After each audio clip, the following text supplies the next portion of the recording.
పెన్షన్లు ఇంటింటికి పంచాయతీని సిబ్బందితో సచివాలయ సిబ్బందితో పంపిణీ చేయాలని ఆంధ్రప్రదేశ్ పంచాయతీరాజ్ ఛాంబర్ అధ్యక్షులు వైవీబీ రాజేంద్ర ప్రసాద్ సూచించారు. పెన్షన్లు సచివాలయాలకు వెళ్లి తీసుకోవాలని ఏపీసీఎస్ జవహర్ ఇచ్చిన ఆదేశాలు ఆయన ఖండించారు. పెన్షన్లను పంచాయతీ సిబ్బందితో సచివాలయ సిబ్బందితో ఇంటింటికి వెళ్లి ఇవ్వాలని రాష్ట్ర ప్రభుత్వాన్ని డిమాండ్ చేశారు. కేవలం జగన్మోహన్ రెడ్డి రాజకీయ లబ్ధి కోసమే రాష్ట్ర ప్రభుత్వం ఇలాంటి నిరంకుశ నిర్ణయాలు తీసుకుంటుందని రాజేంద్ర ప్రసాద్ ఆరోపించారు. వాలంటీర్లని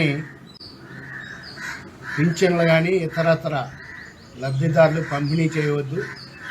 ఆ విధుల నుంచి వాలంటీర్లని తప్పించి వేరే ప్రభుత్వ సిబ్బంది చేత ఆ పింఛన్ల పంపిణీ కానీ ఇతర కార్యక్రమాలు నడపమని చెప్పి స్పష్టమైన ఆదేశాలు ఇవ్వటం జరిగింది. కానీ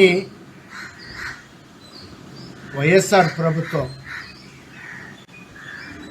వైఎస్ఆర్సీపీ పార్టీకి ముఖ్యమంత్రి జగన్మోహన్ రెడ్డికి తొత్తులుగా ఉన్నటువంటి అధికారులు